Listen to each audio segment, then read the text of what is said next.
Hello and welcome to my review of Mad Father.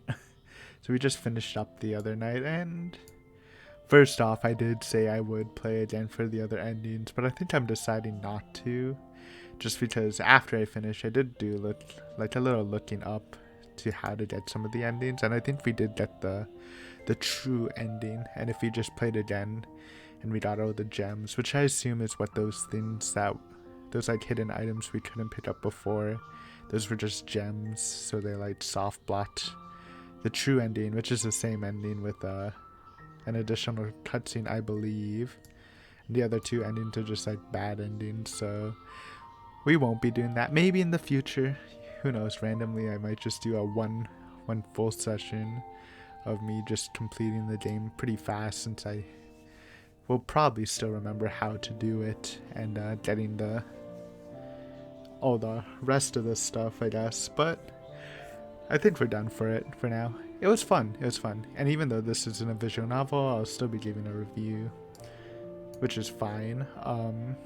Overall, enjoyable experience. I think it's $5. Let me check Steam. I bought it for 250 Canadian, which is almost always worth it for any game you buy, honestly.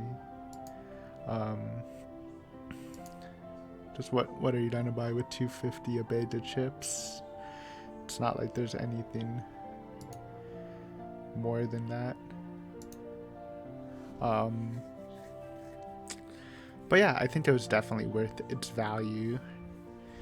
Regularly, it is 5.49 Canadian, so it's not bad.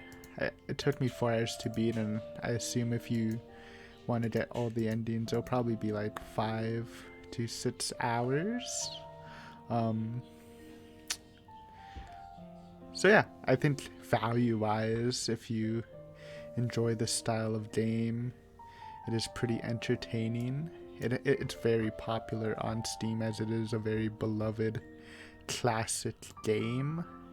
I wouldn't give it like a 10 out of 10 like how the Steam people would give it, but it was definitely a good experience, because as I said in my playthrough, I've played a couple of horror games, but I don't think I've ever beaten a horror game.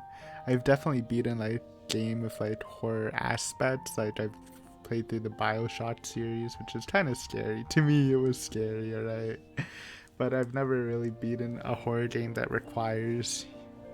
that's not just clicking, like requires you to move and stuff. So it's an achievement that I like.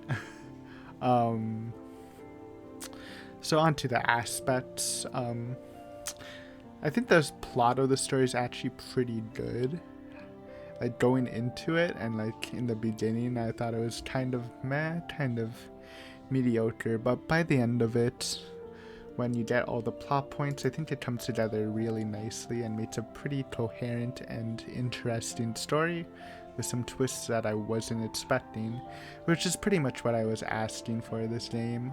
I still think the dialogue between characters, I call it juvenile, which might be a weird way, but it's very stiff, very unnatural almost, which is kind of a problem. So that's why I thought the story itself would be kind of blah. But I was pretty happy about the story. I guess for this type of game, obviously a low budget game with I guess you don't need a super good dialogue between characters. Like I don't really have anything else to compare this to, since this is the first survival horror I completely played through, especially in the RPG format. But yeah, I wasn't too impressed with the dialogue. You can hear me chuckle a little bit, because it's just like something happens and then she's just like, okay, or thank you, and then just walks away. It's just very, very stiff. But yeah, no, it's alright. Again, low budget and pretty good story for how it ended. Better than I thought it would have been. Even the ending was pretty twisted and something I didn't expect to see. Art-wise, very good. I did say, I think maybe the first episode, that it did look like it was an English designed game inspired by Japanese art, and I was wrong. It's actually Japanese. It's developed by a Japanese game developer, so I'm sorry for making that assumption. It's kind of rude. It's just how the style of art reminded me of, like, more westerny, but it's good overall. I mean, I did eventually realize in the final episode that it is a Japanese game, because at the last chase scene when he's like, when the father Tati had a very heavy Asian accent, so I was like, oh yeah, it's actually probably a Japanese game. So apologies for that, but overall it still looked very good. Like this image is pretty good, though it didn't spook me, but like the portraits were cute and sometimes disturbing. The sprite work, even though I'm not too much into sprites or know much about it, I thought it was pretty acceptable, and the imagery did get to me. I did get scared a couple of times if you've seen throughout the stories. So like, yeah, it was effective. It was good for what it was. I think the music was also very... Of course there's a train. There's always a train. I'm sorry, I live next to train tracks if you're new here. But the music was very good. I think the scariest thing for me in this game that happened was in session 3 or 4. It was kind of in the first half when there's a music switch, and it actually made my heart stop a beat. It was very surprising. I don't think I've ever felt that way about a music track coming in. I mean, even re-listening to it, it doesn't have the same effect, but for some reason, in that moment, it completely scared me, so that was very impressive. But the music track in general was pretty good. I remember some of them, so above average, I guess. So that's always good. Music's always important to me in any form of game/story that uses it, so bravo to that. Sound effects were okay. Obviously it wasn't voice acted. I wasn't really expecting it to be, but there's...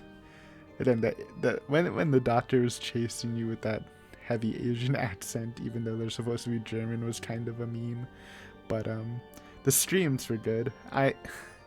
If you've seen my Higurashi stuff, you know I do like enjoy some good streams, so those were good. But yeah, not too much to say. It was a pretty short game. It took us 4 hours. Honestly, it felt like less almost, just a couple of sessions, but it was fun. And I don't regret playing it. So if you enjoy, and wait, no, I forgot what I was gonna say. I got tangled up. But yeah, if you're just watching this now and you haven't watched a playthrough, the whole playthrough is on the channel. And maybe one day I will do a replay through, just quickly, to get all the other endings and some of the achievements, because I missed a couple, and I don't know exactly. It was like those side key items, and I don't know exactly where you put them, but I have a feeling it's like near the end where all those dolls were, like the special dolls. So maybe that's where you did it. So maybe I'll go for the achievements and stuff. But yeah, if you enjoy this sort of game, I do plan on playing one more at least, called, it starts with an M or an N, Messiah, just because I bought a package for $5 with both of the games half off. So I would be doing a playthrough of that, and then, so if you're into it, I believe it's a similar sort of RPG horror game. So you can check out that, and I'd obviously just check out my channel. It has a bunch of horror related stuff, from movie reviews to visual novels. So thank you for watching this short review, and I hope you have a fantastic day, and hopefully see you again. Bye.